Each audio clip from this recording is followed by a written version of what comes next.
Hello, I hope all is progressing well. My name is Kevin Dufresne. Welcome to I Don't Know, We Can Talk About It, where we discuss myriads of topics reasonably, civilly, and responsibly. We're going to jump right into our first two topics. First, what is education if not accessible for myriads of individuals? The article we're covering, the topic we're discussing, concerns newcomers from a non-native English speaking background, individuals that do not speak English as a first language, as the native tongue, coming with a different level of communication from another language. Individuals that predominantly speak another language entering an educational environment, an educational atmosphere where predominantly English speaking courses, curriculums, perhaps educators are available, most immediately accessible. I think the reality is that perhaps outsourcing is a good recommendation for resources that can help individuals translate well into the most necessary, efficient ways of learning. Not just for what a student qualifies for, because a student might be ready for AP courses, advanced courses in one language, with the same subject, the same curriculum, same lessons, though in another language may be behind.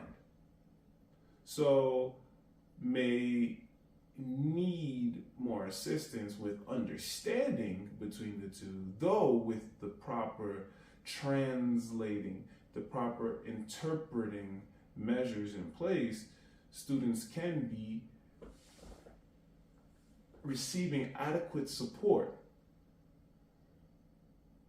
to really engage the students' learning. There are already measures in place in certain districts, in certain states, in certain localities, if one will, to ensure that language learners of a variety of languages are able to matriculate well, successfully into a predominantly English-speaking environment. Realistically, predominantly any other language-speaking environment. Each institution may operate differently from public to private on any level of education, though the measurements that are necessary concern the proper interpretation and translation tools. With the proper interpretation and translation parameter set, any student can succeed. There are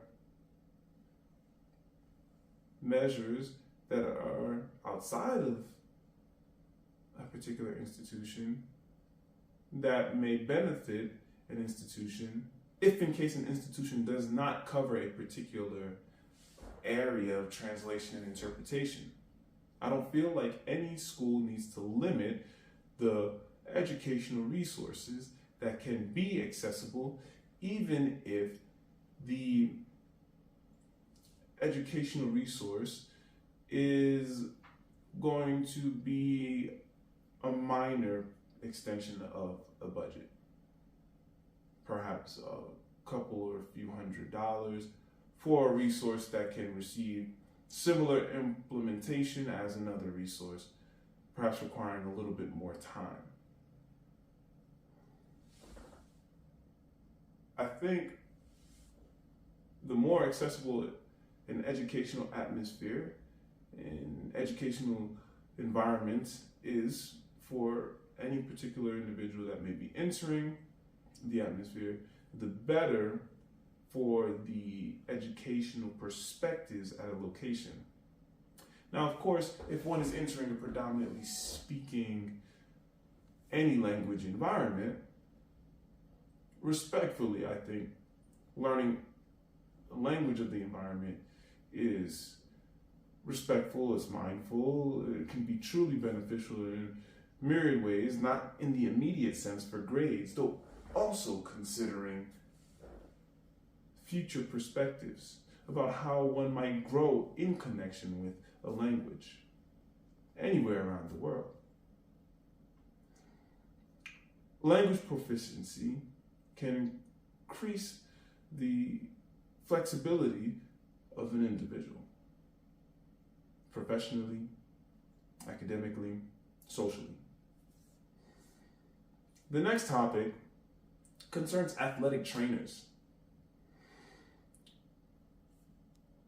The necessity for an athletic trainer at any sporting event, in any environment in which athletic activities may happen, is so unique, so beneficial to anyone in the immediate area, so beneficial to the environmental design for the space that is catering to athletic performances, athletic developments, like a gym. Though the difference between a publicly accessible gym versus a somewhat privately accessible gym, like in a high school, is that not everyone is going to be able to receive the same health benefits, if one will. As the article mentions, an athletic trainer is like the prime health source, the health benefit for an individual partaking in an athletic activity. Of course, knowing that a student athlete can successfully thrive beyond academia to any next level with a sport, with a particular athletic performance, being able to cater completely to a student athlete is not just in the performance, though in the supports of performance. Athletic training, one may argue, in my experience though,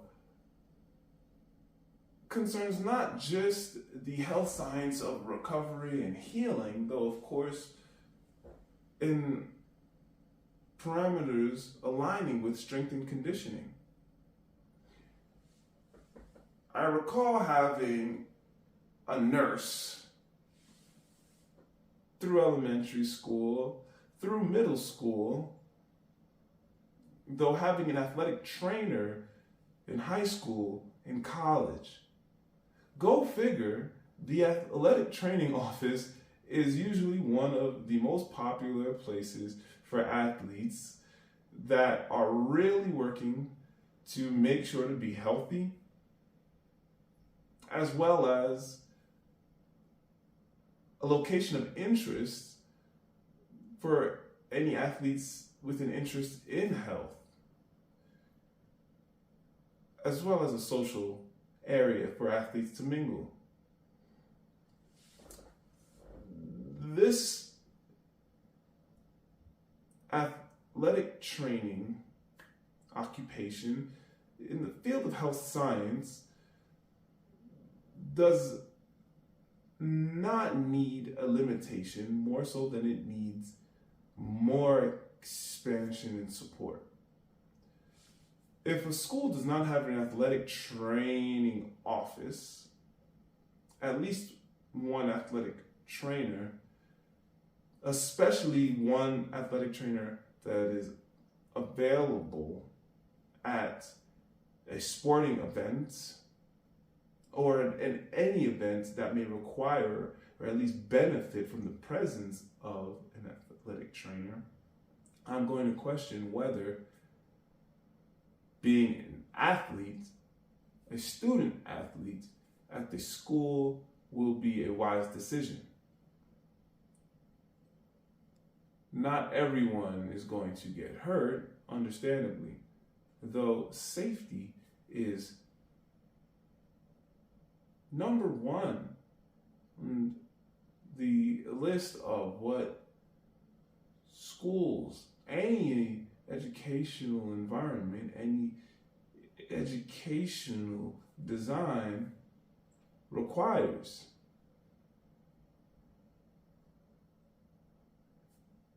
I think that safety from within is just as important as safety from without.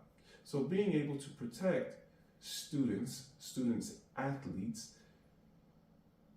is very unique, though does need as much attention across the board of any educational environment, any educational design, as the decent level. Meaning, not every school may be able to afford to have more than 2 or 3 athletic trainers, understandably.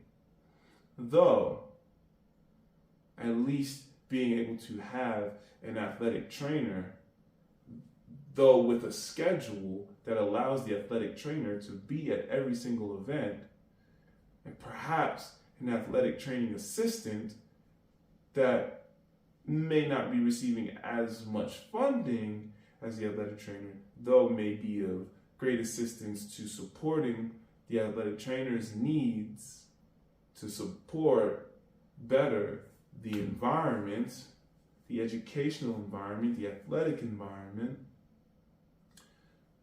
can be very, very beneficial to better outcomes, better results, and different perspectives of student athletes, as well as just students that may have an interest in what's happening. Go figure, in college, the athletic training field expands greatly. So one athletic trainer from high school in a reasonable size office looks like nearly 10 to 20 athletic trainers, student teachers, assistants, many tables, a lot of different useful tools that are beneficial for student athletes to succeed. So the translation of athletic training of positions of health science as one goes beyond secondary school, depending on the secondary school one goes to also. There are some schools that have good investments, enough funding to support a wide athletic training ground. Though more so in latter professions do I see more wider athletic training grounds. Latter meaning more outer from secondary school. All right. With that, today's origami is just going to be a nice, simple airplane. Now, there are many ways to make an airplane. I'm just going to fold down the middle. Because I think folding down the middle line helps. You can use a square paper or rectangle paper. After folding down the middle, you can literally just take one corner and they're going to meet at the center line. When you have a center line, it's very, very easy to coordinate how the folds are. Next, I'm going to actually double fold in. I'm going to fold one more time inside. And then one more side in. It's only same. So after the initial fold from corner to corner, I'm just going to take that flap in. I'm just going to fold it in. It's like a double fold. And then, you can see that little fancy tip there. And then I'm going to just fold the plane in like this. So I fold right in the middle. So I get that opposite fold here. Now we're not done here. We just have a nice design coming. I'm just going to fold the flaps down. So I like to fold the flap all the way down. So you get a nice, even fold. So as you can see, this flap here, I'm just going to go from the tip, the point, this is the starting point. I'm going to go from here, I'm just going to fold it down. Alright, fold it down, fold it down. And then I'll open this up right here. Dun, dun, dun. So after the folding down happens, then, so these fold down, then just open them up. Not the entire piece, but the recent fold. Open it here, and then there's this nice little, and then you can just, nice, very nice, glide, fold, smooth landing. The next topic concerns a book that I really enjoy. And I like the book because of the connection between the history, my high school being the main topic of this book. So the full name of this book is called The Miracle on High Street, The Rise and Fall and Resurrection of St. Benedict's Prep in Newark, New Jersey. Growing up in the school is different because we receive an understanding of the history, lightly speckling during our time at the school, our meaning students' time at the school, though the book does go into more depth in really uncovering the journey of St. Benedict's, not the actual monk per se, though the journey of this institution, the development of this institution into modernity. Though while gathering the lessons from the text, I find that I learn a lot about Newark. I learn a lot about the surrounding environments that help transform what St. Benedict's is really about. The reason why it helps transform it is because the monks present begin to acknowledge what is going on more so outside of the school to ensure that the school is going to be improving realistically the world at large from where St. Benedict's is effectively, even comparably with other educational institutions that are competitive, though collaborative, with St. Benedict's. Looking at the big picture, I remember initially deciding to go elsewhere due to having a different want, wanting to play football, NFL, though I do recall being in the situation to have to attend the high school, and I think the high school is very, very good and improving diversifying and ensuring individuals do grow well in long-term senses with really good parameters of growth, realistically. Though the book is really shining a light on that reality that St. Benedict is always in a transition, acknowledging a necessity, and I like being able to go through that learning process about how different, realistically, the world is from that locality in America not too long ago, how different institutionally a hub of America is literally about 20 years before me being born, meaning that parents, individuals within their 50s right now that have so much experience being in the world, are probably dealing with so many different ideological understandings. I can only imagine education 20 years before me, though realizing how in connection education and the people that were a part of the education, experiencing that educational connection 20 years before me, are in these different spaces of responsibility.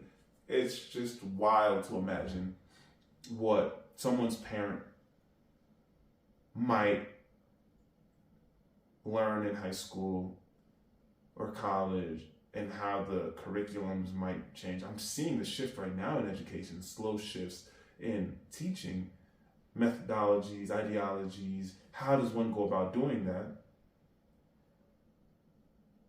And we're still considering that people are not so far behind. I mean, we're really close if one really thinks about it. People that are in these educational experiences were really close. So one area that the text shines a light on is in how the curriculums go through a slow changing process. We're not just talking about desegregation. I mean, we're talking about a lot of social situations that are still in textbooks, the mindsets that are changing, experiencing changing, not just within the self of the mind, but externally through learning parameters, through learning tools. It's really eye-opening to experience that type of education because, one, it's not so far from the learning experiences of people that are older than us, but we're all in that same, meaning the people that are still working and going to school. We're really all in that same working educational realm, and people coming up are entering that realm. So these conversations, debates that happen, even on a political level, on a local level, all in between, are full of people that have opinions, that have reasons, that have experiences that connect, not because everyone's learning the same way or has the same mindset, though some people are literally like, this is what I remember learning in school. And now someone else is like, well, we're not learning that anymore because that's not good. It's like how growing up, Christopher Columbus, is not really the hot figure for a day off anymore. Growing up, like 10 years later, we're like, why are we talking about Christopher Columbus? We're talking about Juneteenth. This is not a political conversation. This is just the reality of how learning changes, how many experiences of learning change, and where these learnings are put, these lessons are put, and how these lessons might affect people. Imagine going to school like, yeah, I know this. Then 10 to 15 years later, it's like, that's why it's important to keep learning in whatever field one is in life. That's why it's so important to keep a learning mindset, because there's always going to be new data. Though, the most important learning shift I'm realizing is that more actual factual data is becoming more apparent, more so than biased data, meaning that now we don't have ridiculous laws separating people on the basis of color, for example, though we do now have better learning parameters in which one can say, okay, well, listen, 5 plus 5 is 5, clearly, and everyone needs to learn this, and everyone can benefit from this because it's good to know addition and subtraction. It's good to be literate. It's good to know how to read.